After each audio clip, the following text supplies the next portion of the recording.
Welcome to विद्यार्थी tutorials के इस ऑनलाइन प्लेटफॉर्म पे आप सभी का स्वागत है। देखिए, अपना क्लास 8 चैप्टर 1 नंबर फर्स्ट चल रहा था, जिसमें अपन आधे से इसको कर लिया था। इसमें अपन ने क्या क्या पढ़ा था फटाफट से अपन उसका रिवीजन कर लेते हैं। सबसे पहले अपन ने जो देखा था अपने कृषि पद्धतियाँ। सबसे पहले इसमें देखा था अपन ने फसल जो है उसको किसको कहते हैं, फसल के कितने प्रकार होते हैं, चाहे वो खड़ी फसल हो या रबी फसल, उन दोनों को देखा था। और इसके बाद अपन ने देखा था क्या किस तरीके से फसल जो है उसकी पद्धतियाँ होती है। पद्धतियों के अंदर अपन ने देखा था मिट्टी तैयार करना, जिसको जुताई कहते हैं, बुआई, बीज को बोना, बीज को खाद और उर्वरक देना, पानी देना सिंचाई कहलाता है, खरपतवार से सुरक्षा और कटाई और भंडारण, जिसके अंदर सबसे पहले मैंने मिट्टी तैयार करना देखा था। मिट्टी तैयार करने के जो फ़ायदे हैं कि मिट्टी पोली हो जाती है, अंदर के जो पेड़ पौधे वो निकल जाते हैं, ये सब देखा था अपन ने। उसके बाद कृषि औजारों के अंदर अपन ने हल शाफ्ट कुदाली ये सब देखा था। और कल्टीवेटर बुआई के अंदर अपन ने देखा था कि किस तरीके से जो बीज है अच्छे बीजों का चयन कैसे किया जा सकता है। फिर अपन ने देखा था कि किस तरह की से जो बीज है उसको दो तरीके से बोया जा सकता है, एक तो परंपरागत तरीके से, दूसरा है सीड ड्रिल के माध्यम से। इसके बाद मैंने देखा था खाद और उर्वरक मिलाना। ठीक है, वे पदार्थ जो मिट्टी में मिलाए जाते हैं वो खाद व उर्वरक होते हैं। इसमें से जो खाद होता है ना, वो तो क्या प्राकृतिक होता है, और जो उर्वरक होता है वो फैक्ट्री में निर्मित होता है, जिसके लिए आपके लिए इसमें टेबल भी थी। ये टेबल बहुत ही इंपॉर्टेंट है आपके लिए, इसको याद रखिएगा। इसके बाद सिंचाई में मैंने देखा था सिंचाई कहते हैं कि इसको पानी देने को सिंचाई कहते हैं। सिंचाई के कितने प्रकार होते हैं, स्रोत होते हैं, परंपरागत या पारंपरिक या दूसरे होते हैं, जो वो होते हैं आधुनिक, जिसमें छिड़काव और जो ड्रिप सिस्टम है, दोनों अपन को ढंग से देखा था अपन ने। फिर खरपतवार किसे कहते हैं अपन नहीं देखा था। जो अवांछनीय जो पौधे होते हैं जो उग जाते हैं, अवांछित पौधे, वांछित पौधे, उन अवांछित पौधों को खरपतवार कहते हैं। उनको हटाने की प्रक्रिया को निराई कहा जाता है। खरपतवार हटाने की प्रक्रिया को क्या कहा जाता है? निराई कहा जाता है। ठीक है। उसके अलावा कुछ रसायनों के माध्यम से भी इसको नष्ट किया जाता है, तो उन्हें क्या कहा जाता है? खरपतनाशी कहते हैं, जैसे 2,4-D1, ये सारे के सारे।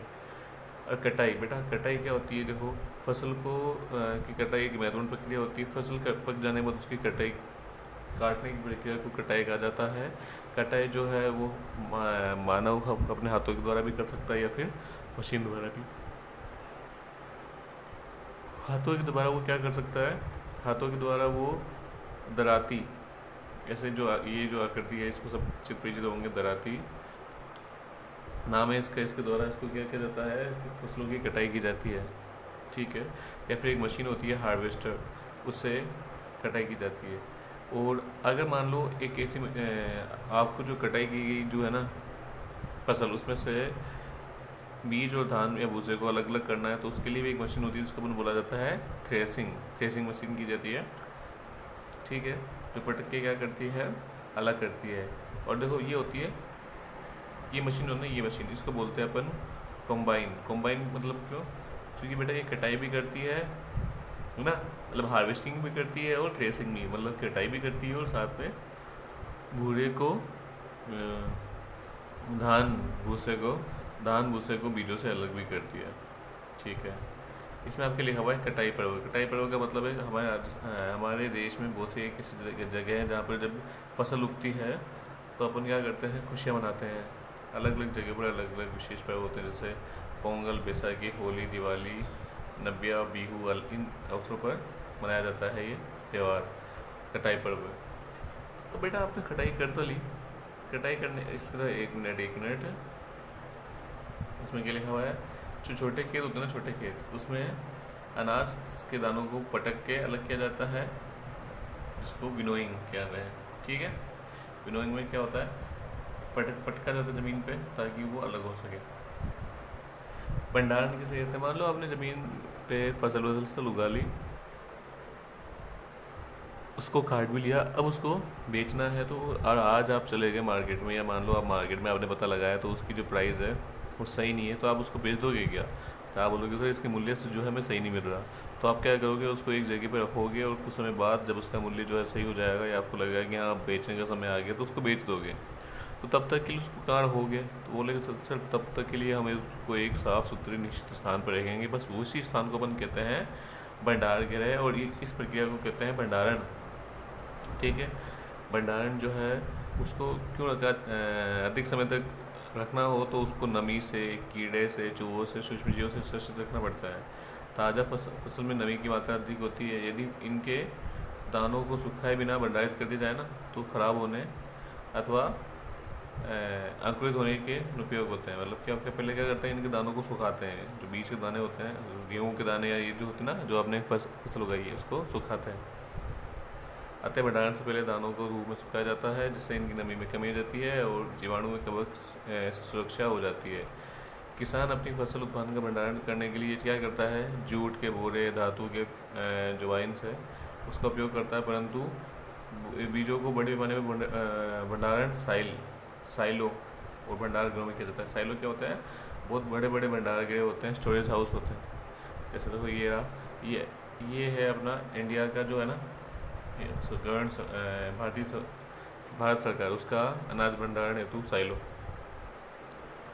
ठीक है, और अलग अलग चीज़ों को अपन भंडारण करते हैं, जैसे इसमें लिखा हुआ है नीम की पत्तियों को सुखाकर घर में अनाज के भंडारण के रूप में डाला जाता है। मतलब अनाज जो होता है जब हम उनको घर में भंडारण करते हैं, उसको स्टोर करते हैं, तो उसमें नीम की सूखी पत्तियाँ डाल देते हैं ताकि उसमें कीड़े ना लगे। ठीक है, उसके अलावा भी कुछ अन्य रासायनिक उपचार होते हैं जो हम उसमें कर सकते हैं। ठीक है, और इसके अलावा क्या कृषि पालन के अलावा अपन क्या कर सकते हैं, बहुत से जो किसान होते हैं वो क्या करते हैं, अपने कृषि के साथ साथ पशुओं को पालते हैं और क्या करते हैं, पशुपालन क्या करते हैं बेटा, वो पशुपालन करते हैं। इसी के साथ ही बेटा आपका जो चैप्टर है वो ख़त्म हो गया है। अपन क्या करेंगे, अपन इस चैप्टर के जो क्वेश्चन आंसर है वो देखते हैं फटाफट से। देखो, उचित शब्द छाट कर इस स्थान में पूर्ति कीजिए। तो इसमें लिखा हुआ है, एक स्थान पर एक ही प्रकार के बड़ी मात्रा में उगाए गए पौधों को क्या कहा जाता है, फसल कहा जाता है। फसल उगाने से पहले मिट्टी की तैयारी होती है। ठीक है, मिट्टी की क्या होती है, तैयारी। क्षतिग्रस्त बीज जल की सतह पर तैरने लगेंगे, तैरते हैं। और फसल उगाने के लिए पर्याप्त सूर्य का प्रकाश एवं मिट्टी से पोषक व जल, इसमें क्या आएगा, पोषक तथा जल आवश्यक है। अगला है कॉलम ए को कॉलम बी से आपको मिलाना है। कॉलम ए है बेटा आपके खरीफ में आ जाएगा आपके धान, मक्का। रबी में आपके आ जाएगा गेहूँ, चना। रासायनिक उर्वरक में आ जाएगा आपके यूरिया और सुपर फास्फोरेट। और कार्बनिक खाद में आ जाएगा मवेशियों का चारा। नहीं, अगर बात की जाए कार्बनिक पदार्थ में आ जाएगा आपके पशु अपशिष्ट, गोबर मूत्र और पादप अवशेष, ये आ जाएगा आपके। ठीक है, ये वाला रहने दीजिए, छोड़ दीजिए। निम्न के दो उदाहरण देने हैं आपको। ये जो इन दोनों के उदाहरण आप ऊपर में से दे सकते हो, जैसे खरीफ के लिए धान, मक्का और रबी के लिए गेहूँ, चना, मटर। निम्न पर अपने शब्दों में एक एक पैराग्राफ लिखिए। मिट्टी तैयार करना। मिट्टी तैयार करना क्या कहलाता है, तो देखो ये मिट्टी तैयार करना, किसी भी फसल को बोने से पहले मिट्टी को तैयार करना आवश्यक होता है। मिट्टी को तैयार करने से तात्पर्य होता है मिट्टी की ऊपरी सतह का उलटफेर करना, ताकि मिट्टी में उपस्थित मिट्टी जो है वो पोली हो सके, उसके अंदर पर्याप्त मात्रा में ऑक्सीजन घुल सके और उसके अंदर उपस्थित जो जड़ है वो बाहर निकल सके, ताकि बीज जो है वो बीज और पानी ज़्यादा आसानी से ज़मीन के अंदर जा सके। ये हो गया इसका बुआई। तो मिट्टी तैयार करने के बाद जो सबसे महत्वपूर्ण प्रक्रिया आती है किसी पद्धति के अंदर, वो होती है बुआई। बुआई के अंदर सामान्यतः बीजों को मिट्टी के अंदर डाला जाता है। बुआई दो तरीके से की जा सकती है। एक तो होती है परंपरागत तरीके या हाथ से बुआई, दूसरी होती है सीड ड्रिल से। सीड ड्रिल से बुआई करना ज़्यादा अधिक सही होता है या ज़्यादा उचित होता है। इसका मुख्य कारण है क्योंकि सीड ड्रिल से बुआई करते समय जो बीज होते हैं वो समान दूरी पर और एक समान गहराई पर जाते हैं, जिससे उनको पर्याप्त मात्रा में क्या मिल पाती है, पर्याप्त मात्रा में पानी और सूर्य मिल पाता है, सूरज की रोशनी मिल पाती है। निराई, बेटा निराई किसको कहते हैं, आपको अच्छे से पता है। खरपतवार हटाने की प्रक्रिया को निराई कहा जाता है। खरपतवार उन अवांछित पेड़ पौधों को कहा जाता है जो फसल के साथ उग जाते हैं। थ्रेसिंग, थ्रेसिंग किसे कहते हैं सर?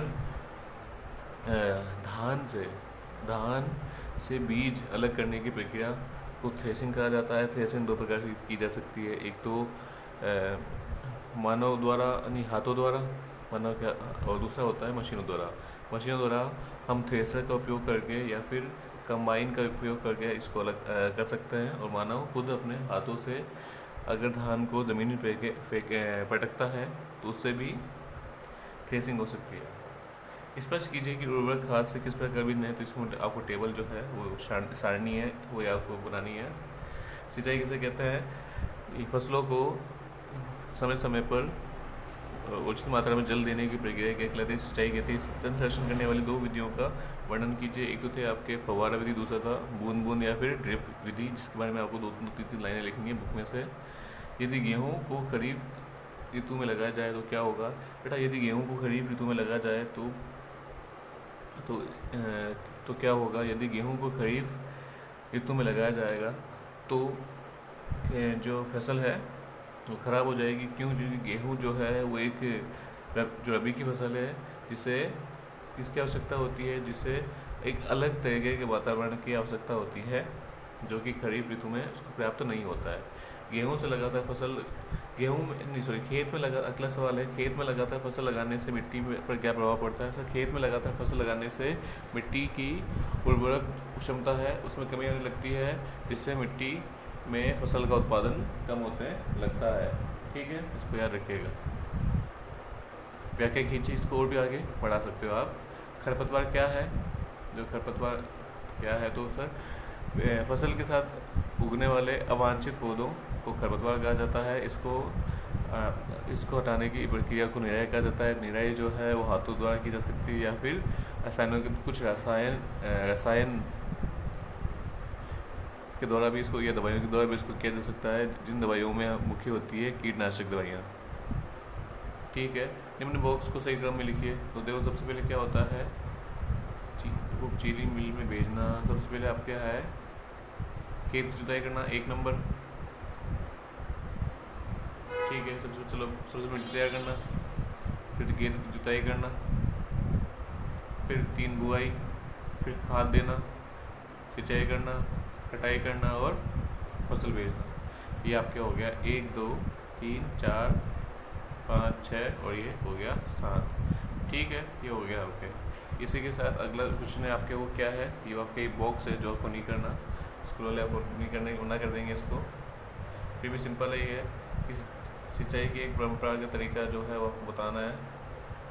राहत, यहाँ पे राहत आएगा। और बड़े पैमाने पर पालतू पशुओं को उचित देखभाल करना आपके पशुपालन कहलाता है। ठीक है, फसल जिन्हें वर्षा ऋतु में उगाया जाता है, फसल जिसे खरीफ आ जाएगा आपके।